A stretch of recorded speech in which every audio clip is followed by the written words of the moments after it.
नमस्कार। नेपाली साङ्गीतिक बजारमा 2083 सालको तीज गीत हल्का गोप्य गोप्य बोलको गीत सार्वजनिक भएको छ। उक्त गीतको सुमधुर आवाजमा दीपक लिम्बू र शान्तिश्री परियारको रहेको छ भने लय शब्द विमल अधिकारीको रहेको छ। उक्त गीतको म्युजिक एरेन्ज कमल सौरागले गरेका हुन् भने मिक्सिङ मास्टरिङ कुमार राणाले गरेका छन्। रेकर्डिस्ट सुमन राणाको रहेको छ भने मारुनी डिजिटल रेकर्डिङ स्टुडियोमा यस गीतलाई रेकर्ड गरिएको हो। उक्त 2083 को तीज गीत हल्का गोप्य गोप्य बोलको गीतको भिडियो कोरियोग्राफर तथा डिरेक्टर मौसम हिमालीले गरेका हुन् भने शिल्पा पोखरेल टेकम विश्वकर्माको उत्कृष्ट अभिनय रहेको देख्न सकिन्छ।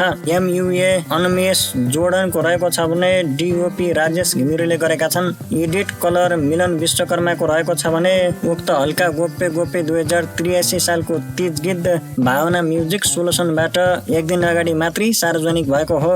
आदरणीय दर्शक तथा श्रोता वृन्द साथीहरू, तपाईहरूले विमल अधिकारीको शब्द सङ्गीतमा रहेको हल्का गोप्य गोप्य बोलको 2083 सालको तीज गीत सुन्न र हेर्न छुटाउनु भएको छ भने भावना म्युजिक सोल्युसनमा गएर सुन्न र हेर्न सक्नुहुनेछ। धन्यवाद। सङ्गीत दृष्टि।